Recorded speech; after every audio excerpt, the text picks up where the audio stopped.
Okay, so with me today, I have the Galaxy S25 Ultra, a Galaxy Buds 3 Pro, and then a case and a screen protector that I got with my pre-order with the S25 Ultra. So I want to do an unboxing and give you guys my first raw impressions of the device. So without further ado, let's go ahead and unbox it. First, the phone, the S25 Ultra here. As you can see here, I got a Samsung exclusive colorway, that being the titanium jet black. So this should have black on both the sides and on the back, and it should be a darker, deep black compared to last year's black. I think it was more like a grayish tone in a way. But the box here you can see, very minimalistic, very simple. Samsung branding on the side, some information on the back, your IMEI information on the bottom, S25 Ultra branding on the side there, and then the top, the different colors that you could potentially get with the Samsung exclusive colorway. So as you can see, you can get a green or a black, or I believe that's a rose gold or of some sort, but I got the black. So let's go ahead and take a look here. Samsung does now include these nice pull tabs, so it should be super simple to just pull these off.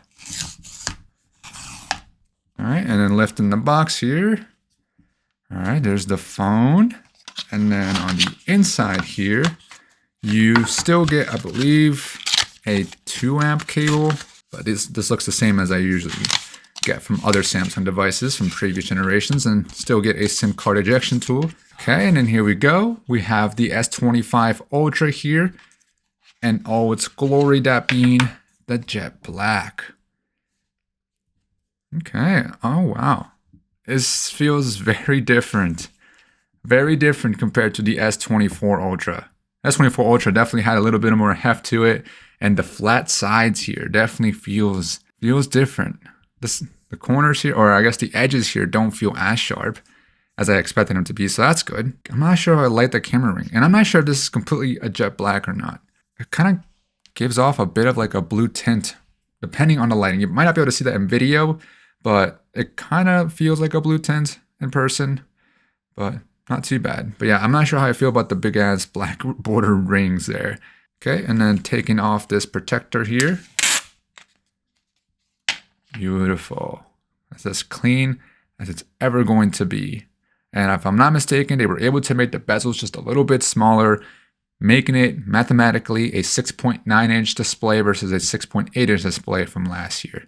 And it still also has the anti-reflective display, so shouldn't be seeing too much glare. So one of the best examples is when YouTubers here are showing their lights off. You can see here the reflective display.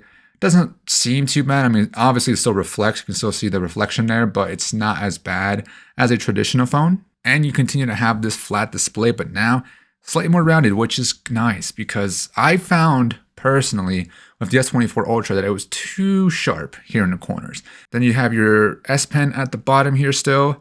And this S Pen comes in, a light color. So it's like a beige. So it's not black. I kind of expected it to be black, even though I know on the site it did show it as a beige colorway, but that is interesting that they chose to make this beige. I guess it two-toned it. I guess it's all right. It's not bad. And then you have your speaker at the bottom, USB-C, SIM card slot, and then power button and volume rocker on the right-hand side here, which feel pretty decent. So that's pretty much it as far as like the overall first impressions of the hardware here. So let's take a look real quick at these accessories. So first we have the clear magnetic case, which if I'm not mistaken, this case allows your phone to be G ready or G2 ready. Qi2, not G2. And that's because it has this magnetic ring. Oh, it's a hard shell. I kind of expected it to be a little soft, but it's hard. Pops right in and kind of has a gap, or it does have a gap down here. Didn't expect that either. Doesn't really have too much edge protection, in my opinion. I mean, I think it's probably enough to protect it from being slammed on the table there. Definitely think it could be better as far as protection. This is a very slippery case. Yeah, that's fairly slippery. It's not going to give you too much grip. If you're looking for a grippy case, yeah, that's not going to be a good case for as far as helping with the grip of the phone itself. Very slippery feeling here. But at least you've got that MagSafe, so you can use MagSafe accessories, MagSafe chargers, and so on and so forth. And of course, it's clear so you can see the color that you got, and in this case, that being the black. Then I also got this anti-reflecting film. I'm surprised it comes in such a big ass box here. Kind of almost probably the same volume as the actual phone itself. But I know the phone itself already has an anti-reflecting screen, but I also want to be able to protect it from minor scratches, which is what I did with my S24 Ultra. And I don't want to lose on the ability to have an anti-reflecting screen. So the best way to do that is to get Samsung's S25 Ultra anti-reflecting film. What I'm just curious about, I'll probably install this later, is if this comes with 2 or 1. Let's see. Yeah, there's 2 in here. So if you mess it up the first time, you have the ability to try again. Or, down the road, you can swap it out. All right, so now let's take a look at the setup process. Should be the same for pretty much everyone. So you get your welcome screen here. I'm not sure why it's not focusing. Welcome screen, you can select your language, and you click start. Then you agree to some of the policies here. If you want to read through them, you can. Then you can quickly set up your device with another device if you're switching. And as soon as I unlock my S24 Ultra here, I get a pop-up asking me if I want to swap over to the S25 Ultra. So I click setup, and it should allow me to then scan the QR code here. So simple process, verify yourself. Then you'll set up your Wi-Fi connection here. In the meantime too, I'm going to take out the SIM card from this phone and put it into the new phone. All right, so after it transfers all your Google accounts, it'll then prompt you for the mobile connection. So here, I am just going to pop in the SIM that I have now. So I do use a physical SIM card. It just makes transferring so much easier, especially if you have an MVNO, which is what I have right now with Mint Mobile. So they don't actually support being able to transfer your eSIM via QR code. You have to do it all via the app, and obviously I can't access the app until I set everything up. So with the SIM card, it's so much easier just to pop it out, pop it into the device that I want to use. Okay, now we actually get to copy the actual data, not just your Google accounts. Oh, here's one thing to note is that whenever you pop in your new SIM card or your SIM card from your old phone, it will ask you to restart your phone just so it can set up the different provider settings. So because this is a Samsung phone, it will use smart switch between the two devices. Cable is typically the fastest, so if you have a cable, I would definitely recommend doing that instead of doing it over wireless. Now it's going to read all the data that's on my S24 Ultra and tell me what I can and can't transfer to the S25 Ultra. Okay, so I like to go into and do custom because I select to transfer over pretty much a lot of my data, but except for videos and photos that I take on the device itself. Okay, we can set up biometrics next while that's being transferred. So let's start with facial recognition. Okay, so pointing at myself. Oh, it actually is making me move. I'll take off my glasses. I love it when they do it because it makes me feel like it's actually trying its best to get my face. I was gonna say it actually made me move my head up. It hasn't done that before on previous devices. That's annoying. They didn't allow me to set up the fingerprint. Just went straight to the Google services. So next up, you just go through and accept a bunch of Google services. All right, talking about Gemini here. This phone also has Gemini available. And it tells you all about Galaxy AI. And you also get a first look at the different new icons that they're using for One UI 7.0. So that's exciting. I am excited for the software. But I also know that the S24 Ultra will eventually get One UI 7.0 as well. But a lot of these Galaxy AI features I don't use very often. They can be useful, like the browsing assist is definitely pretty useful. Being able to summarize a web page. Now Brief will be interesting. I know that's like one of the newer ones that they added, an audio eraser. So I may try them out. I don't know if I feel like I need to. Then you've got Bixby again. I hear it's a combination of Bixby and Gemini to be able to do assistant stuff. So some stuff will be done on device to be able to set up your settings and whatnot. And then Gemini will use the multimodal language, whatever, to get you, info from the internet or whatever. Okay, so just went through and accepted a bunch of services, and that's pretty much it. You can see what's new. See what's new. What's going on with the S25 Ultra. Okay, so we can make complex tasks with a simple Gemini. Geez, there's 36 slides. Oh, it's because it goes through every single one by one. Damn, 36 things to talk about. What? AI stuff? Yeah, a bunch of AI stuff. Stuff that already existed on the S24 Ultra. So it's, basically giving you a rundown of your phone. Oh, that's cool. You can group alarms now. Oh, that's great for someone who sets a bunch of alarms in the morning. And, one's for either 50 minutes beforehand, and then once for your last alarm that you have to get up before you're late.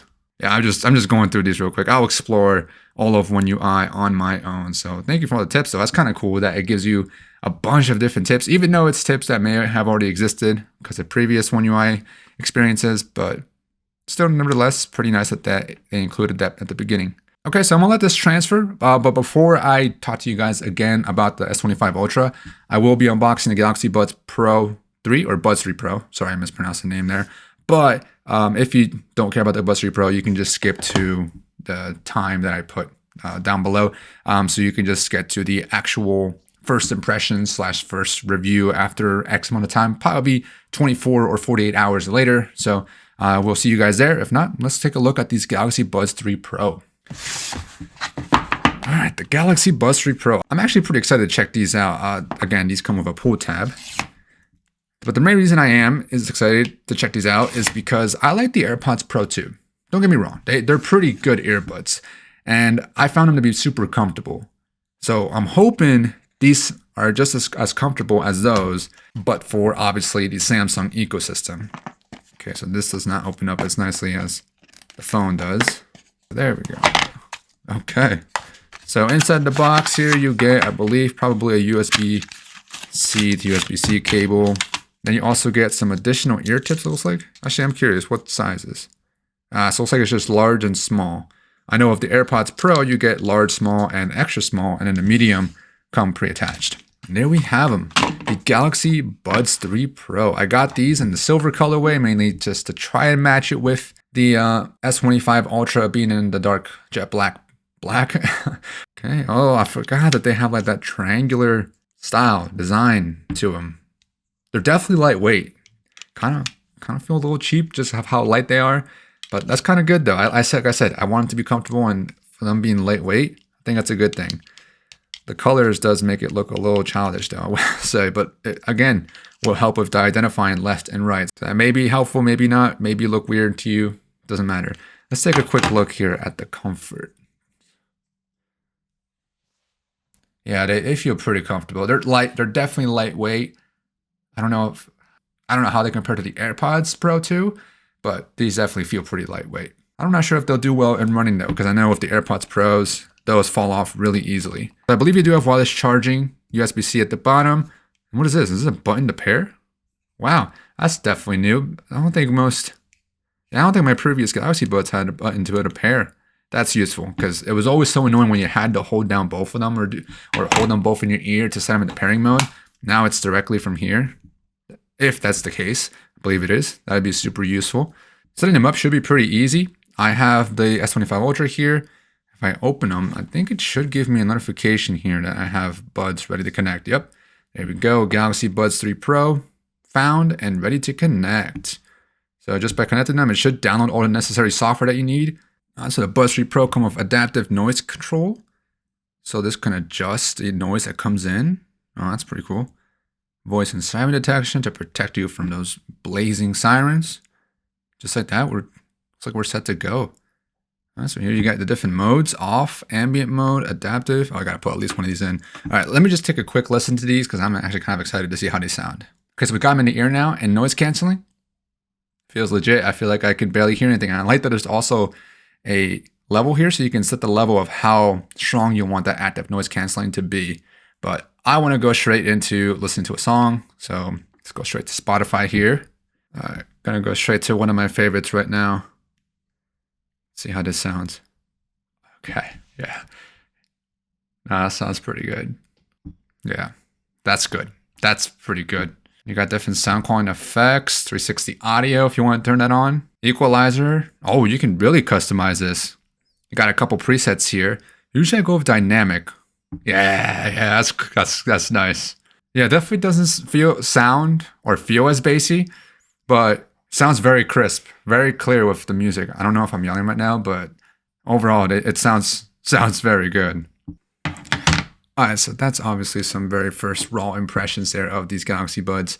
But so far they sound pretty decent. But the only thing that right now seems that's lacking a little bit is the bass. But I may do a full review on these guys. Got these for like $20 for a pre-order, so I I think that's a pretty good steal. I know that at the beginning they were having issues with the ear tips, I think. So I'm curious to know if they're still doing all right. Oh, I didn't notice that. They light up on the side. What? I don't know if I like that or not.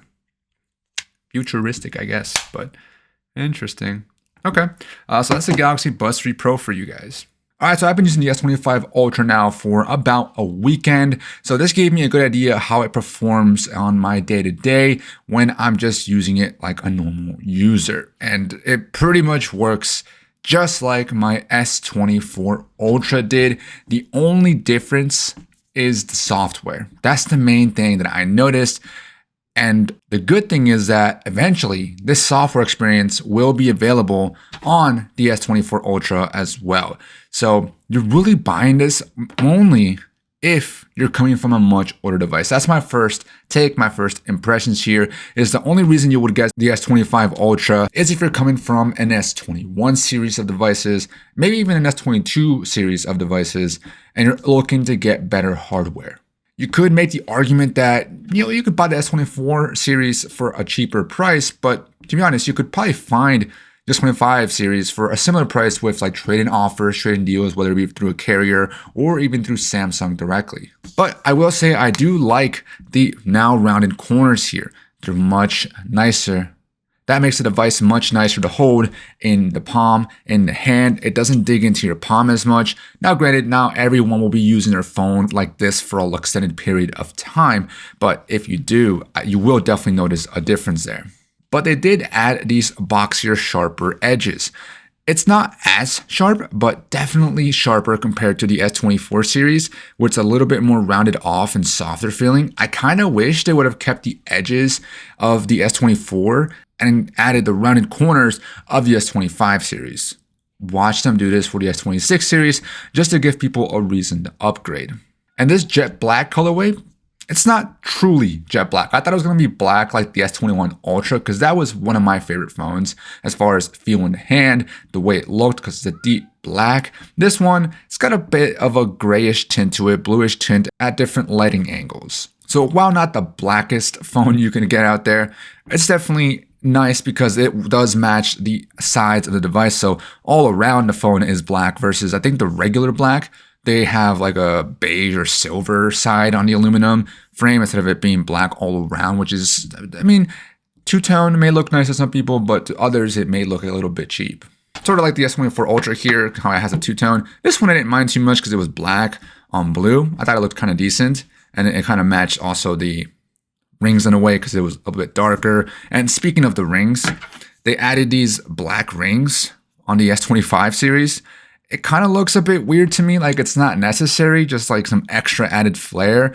And people have talked about how you can see here that they kind of elevate, so there's like a little bit of space between the actual back glass and the ring itself, so it's going to collect a lot of dust for sure. And I also just watched a video from Jerry Rig where he actually just took these off. So they're really just there for aesthetics. They don't really do anything. So it's just really to help you identify which Samsung series phone you have in your pocket. Now on the front, you also get a flat display here. So it makes it pretty easy to install screen protectors. I do have one installed currently right now. And this is the one that came free with my pre-order with Samsung. So it's an anti-glare display and an anti-glare screen protector. So if I use a glass one, then I would obviously remove that anti-glare feature. Here you can see with my light here, even the screen protector does a pretty decent job. It looks like I didn't do a great job of applying it because I got some bubbles building up, but I think that's normal for screen protectors and over time they'll go away. But either way, this was super easy to apply as well. It took me like maybe 10 minutes to apply, just reading the instructions. It was all picture instructions, which was kind of annoying. I wish there was some kind of written instructions. But overall, the display itself, as far as quality, I think it's very good, similar, very, very similar to the S25 Ultra. For regular SDR content, I think it looks great. It's like, I don't see a huge difference, a huge jump coming from the S24 series. But for a basic consumer who just wants to enjoy the latest display, one of the best displays you can get out there, definitely Samsung. Is it going to be the best phone with the best display? I think nowadays, every phone has a really good display. So it's no longer on top of the mountain. Now it shares the crown with many. If not, it's like getting ready to pass the crown off. And if you put on some HDR content, the display gets extra bright. extra crispy, extra nice. So I will say my camera's not doing justice as far as how it looks. It does look a bit different when I'm looking at it from my camera preview to the actual phone. It seems like it's a little bit less vivid coming through my camera, so definitely not doing it justice. So I definitely recommend you going out to a store to maybe just take a look for yourself if you don't want to take a look. But even then, like, trust me, the display quality here is very good. So you can see the difference here of the HDR content compared to the regular SDR content. So the SDR content would be what's down here versus the HDR content up here. It's much brighter. But overall, the display quality has been really good, and you can see pretty much small bezels on this display. And because the S25 Ultra now has rounded corners, the edges of the display here are now more rounded compared to the S24 Ultra that had a more boxier look to it. So anytime you had something up on the S24 Ultra, it was almost box to box. I will say there's some apps I did notice that actually don't take advantage of that box to box look. So for example, Spotify, it's probably hard to see here. Let's see if I can open up something that will allow me to get the full screen view here. So if you look very closely, you can see that it does round off those corners in the software. So the software in itself, it's programmed to be like that. And then on the S24 Ultra, if I were to do the same thing here, so let's go to Spotify and then go here, it fits perfectly. That's because the app itself is programmed with those rounded corners in mind. So there's, I guess, some apps out there that maybe aren't the most compatible with a box-to-box display like the S24 Ultra. While we have music playing here in the background, the speakers sounded the same to me. I honestly couldn't tell a major difference, if at all, between these two phones. And it's not to say the S24 Ultra speakers were bad or the S25 Ultra speakers are bad. No, these are very good speakers. They sound loud, but if you do cover them up accidentally, you are going to distort that audio. Now, as far as performance, the easiest way to show you performance, in my opinion, is always numbers. I hate talking about benchmarks, but you can definitely see here that these benchmark scores are pretty decent on the S25 Ultra. If I were to bring up the same ones here on the S24 Ultra, you'll notice that the S25 Ultra just barely beats the S24 by a decent chunk of points here. So you can see S25 Ultra on the right, S24 on the left, Wildlife Extreme, Solar Bay, still Nomad Lite, and all scenarios, all stress tests, or all tests I should say, the S25 Ultra came out on top. And looking at the Geekbench scores, you can see S25 Ultra, of course, again, better, especially in that multi-core, it's apparently much better. But in everyday life, from what I experienced, the S25 Ultra, I'm not going to take advantage of all that power, that raw performance. And on S24 Ultra, same idea. I was already not taking full advantage of the full power, raw power of the S24 series. So it's no surprise to me that with the S25 series, it's just as good. It's better on paper. On paper, it's definitely better. But for me, as an average consumer, I would say you can see the apps that I use on my day-to-day basis. These are my most used apps. Very basic stuff. So I'm definitely not going to be pushing these devices to the max. So for me, I kind of look for a phone that's more efficient when it comes to how power hungry it is, as well as how it helps with the battery life. This phone definitely got pretty hot at certain points. Mostly when I was first transferring over stuff, I was downloading a bunch of apps. I was opening a bunch of apps to log into them and set them up with the different settings. And it definitely got hot, as well as when running a bunch of benchmarks. So when I ran all these benchmarks, I ran them back to back to back. And after that, the phone definitely got pretty hot. So it is possible to really, really push this phone and make it pretty hot. As well as there's some apps that aren't the most optimized. So that's always just going to be a downside and something to keep in mind when considering any Android device, to be honest. You can have one of the most powerful devices out there, but yet still have some lag on an app because it's not well optimized.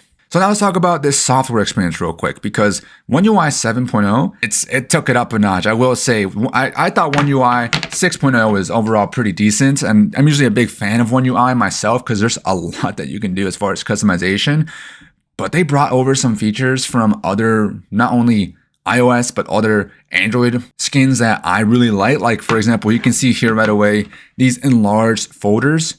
These come straight from either ColorOS or AuctionOS, whichever introduced it first. I got it from AuctionOS, but I love these enlarged folders. They allow you to get more apps on your home screen without having to increase the grid to a much bigger grid size. The only thing I don't like is that you can't swipe between inside the folder. So if I were to add another app here, let me just go ahead and move Play Store here. it's going to make this little 3 dot and you have to open it to access the Play Store. So I can't like swipe on the folder itself to be able to actually get into the rest of the apps, which is no big deal. You know, they could always update this and make it better in the future. But I love that they're at least here and available. I'm also liking the new widget customization. They make it super easy to be able to switch between the smaller ones or go to the bigger ones. So it's just so seamless, so clean. Of course, this is Samsung's own proprietary weather widget. They, of course, programmed it so they'll be able to do this very easily. I'm sure if I use a different one, so let's see, for example, the SofaScore one, I don't think I'd be able to do it. Yeah, I have to actually go in and add the small one if I wanted to use the small one instead of the large one. I'm also a fan that they split up the notifications and the quick settings. The only annoying thing is that sometimes I'm trying to swipe between them and I end up swiping away a notification. So that's one thing I do find annoying. And I still have to find a setting where I can swipe down from the right side of the screen and get straight to my quick settings versus having to swipe down all the way from the top. But I'll definitely be doing a full like review, walkthrough, overview of One UI 7.0 because there's a good amount of stuff here that I really do like. And you can obviously, the icons here are also updated now, whether you like them or not, totally up to you. I think that the older ones, which you can kind of get an idea of them here, the older ones were a bit, I want to say more casual, more formal in a way. These are a bit more vibrant, more in your face. Like they definitely pop out at you more. You can see they're definitely more vivid. And so that's, again, totally up to you to decide if you like that or not. I'm jumping around a little bit here, but the new quick settings, I'm still getting used to them. I do at first find it confusing to find where things are. Like I was trying to look for my modes and I was trying to find it in here because I was used to them being in the smaller quick setting icons, but I kind of like that they separated them out. Of course, you can go in and customize it. I still have it in default mode, so I haven't gone in and really changed much. So I'll definitely be doing this eventually. So just know that you can customize this to order it how you want it so that, you know, it works best for you depending on what you use the most. Then the app screen here. So now it's a swipe up and down versus a horizontal swipe, which I was a little worried at first that they were going to get rid of the folders when I saw that you could swipe up and down now. But the fact that they kept that you can still make folders and just swipe up and down, I actually like it. It's a good combination of both of them because I will admit, I do like just swiping up and down versus swiping left and right because, you know, you can only see certain things on one page versus the other, which also may add to the customization options that you could have done where you could have made one page all sets of different folders and whatnot, which I did in the past. But lately I had kept everything on one page. So this kind of works out. So this, I don't mind. Last thing I'll touch on as far as the software is this little now bar, I think is what it's called, where you have these widgets to be able to access. So for you can see there, if you listen to music, a playback bar will display to allow you to control the music. I think it's a little small for my liking to be able to quickly play, pause, or skip and go back on tracks. So it does feel a bit small, but that's just my personal opinion. And this morning brief, or just a brief in general, I personally don't use it too much. I've used it a couple times, but it's pretty, basic stuff that it tells you, like the weather, things in your calendar, and that's pretty much it. So if you think you'll find that useful, great. Me personally, I don't think I'm going to be using it very much. Now, in terms of the cameras, you're definitely going to be getting one of the best camera systems here that you could possibly get. And the only main thing that changed is that this is now a 50 megapixel ultra wide instead of a 12 megapixel or 10 megapixel that was on the S24 series. But other than that, when I was taking photos here and there, it kind of felt very similar to the S24 series, other than the ultra wide having a little bit more detail. So photo wise, I haven't taken too many. I'll show you guys some samples. And again, from what I saw, it looked really good in the viewer, just like the S24 series looked like last year. I think you're going to be getting a very good camera system here. They did add a couple of other features that I haven't looked at myself, like for example, the log. I don't even know how to access that. Let me take a look real quick at how do you even get to that. So if I go to video, I think it might be under the Pro. So if I go to Pro Video, yeah, so up here in the corner here, it says log. Also, we can talk about real quick about this camera settings now. It's a little weird to me because like if I go to video here, you have these quick options, which is very much iOS-like, if not exactly like iOS, where you can quickly toggle between your different quick features and settings for the video settings. But if you click down here, you get almost the exact same options with a little more options here, or a couple more options, I should say. So it's kind of weird that they kind of put them in both locations, kind of like this is their way of saying this is your camera control button. In a way, like a software button for you to access all your camera stuff, but you also have access to these. It's a little weird, but either way, that's just something I did notice. But other than the camera app itself, the camera quality, photos, videos, I'm just going to show you guys some samples. You guys can decide on your own. It's the first impressions from both very similar to the S24 series. So I don't have too much like personal details as far as how to present them to you because I just took a couple shots here and there. I will say that for video, I did notice that you can now do 8K on the ultra wide, and it's probably because of the new 50 megapixel lens. So that allows you to get that 8K quality. The only thing though is that if you do want to record in any of the lenses in 8K, you have to make sure you select that lens and then stick to it, because if you start recording, like if I do here, any digital zoom, or any zoom, I should say, is going to be digital zoom. So you can see here that it's not switching over to that 1x lens, it's sticking on the ultra wide and just digitally zooming in. So it is going to be, terrible quality when you're starting to zoom in. So depending on what you want to shoot, the distance you're at, you can only switch between the ultra wide, the main lens, and then that 5x telephoto. So let me know what you guys think of the camera quality on the S25 series based on what you're seeing here on these samples. Again, I don't think it's a huge upgrade to the S24 Ultra, so not a reason to consider it based on the camera quality. Next up, let's talk about the battery life. So it's too early to say how good or bad it is, but it's very similar to the S24 series for me. Right now, I think the most I've gotten is about a day and a couple of hours, maybe just like 1 hour. So if I go to my screenshots, I take screenshots of the battery settings after or right before I have to plug it in. So if I go to album, screenshots. So my first day I only got 20 hours, 41 minutes with 6 hours and 34 minutes of screen on time. And then the next day, 1 day and 1 hour with 5 hours, 22 minutes. The next day, only 17 hours, 31 minutes with 6 hours and 17 minutes of screen on time. And then my last charge was 20 hours, 11 minutes with 4 hours and 50 minutes of screen on time. So you can see here that it feels very similar to what I was getting on the S24 series, because on the S24 series, I'm not sure if I have a couple screenshots here I can show you. Not many more, but the last time that I was able to get a screenshot is I got exactly a day with 7 hours of screen on time. So again, pretty similar, if not maybe just a little bit better. I mean, it's pretty comparable to this day. Actually, maybe even not, because I got more screen on time on the S24 Ultra. So I think it still needs some time to optimize itself, so it's still, again, too early to tell. And charging speeds are exactly the same as well. 5,000 milliamp hours with only 45 watts of fast charging. It takes around an hour and like 5 to 10 minutes to fully charge. And you don't get that G2 wireless charging, but you can use a case. I think it makes it G2 compatible or ready or something like that. But I don't personally use wireless charging much.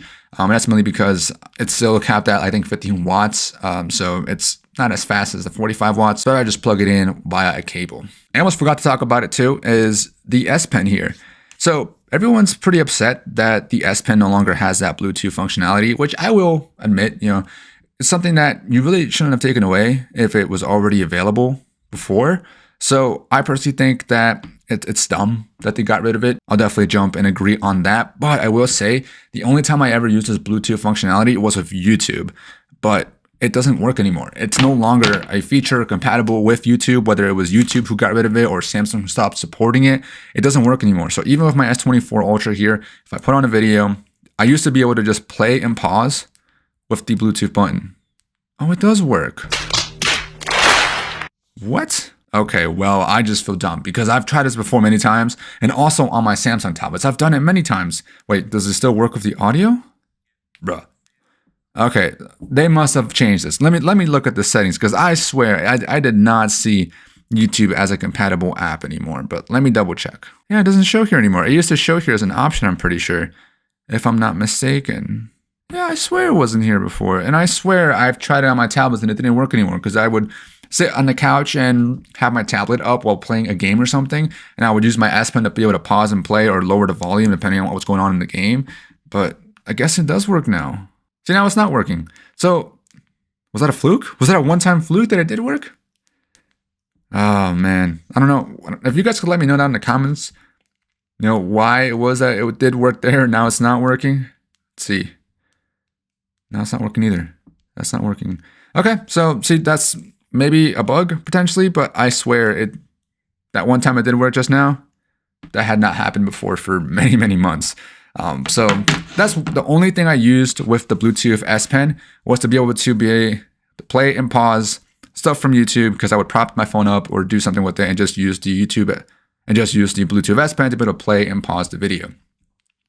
So if for some reason that does still work on the older devices or on tablets, great. And now that sucks that I know for sure I can't do that on the S25 Ultra. Okay, so in the end, the S25 Ultra, like I said at the very beginning, this is for people who are using the S22 series of devices and then the S21 series. So anything older from the S22 and below, this is going to be a decent upgrade. On the surface, it may not look like a big upgrade, but on paper, trust me, you're going to see a big bump in performance, efficiency, battery life, maybe even camera performance. Software experience will likely be similar because you're likely be getting that update eventually on your older devices, but it may not be as well optimized. But nevertheless, I still think this is going to be a great phone, a good competitor throughout the year, but it's definitely one of those phones that ain't going to be for those who just got the S24 series or still has the S23 as well.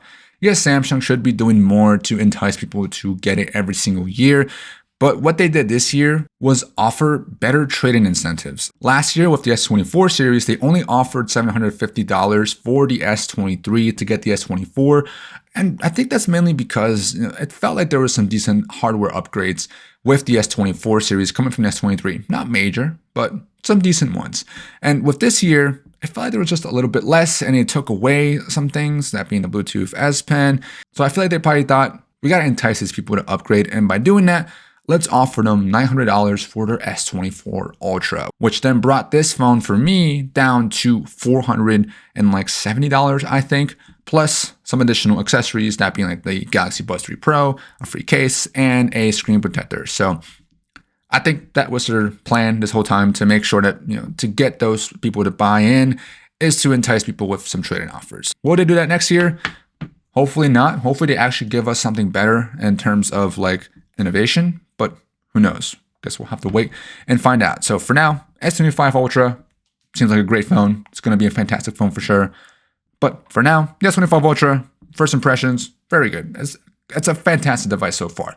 But stay tuned for a full review, and I don't know if I'll actually make a full video of the comparing the S24 Ultra to S25 Ultra, just because there's really not much to talk about. It's more of the same. You'll eventually get the same software experience on here. Right now, I'm still running One UI 6.0, but eventually I will get that One UI 7.0. So it'll end up being a very similar experience. So I'm not sure if I'll make one. We'll see. So hopefully you guys enjoyed. Hopefully you guys found this video helpful, and peace.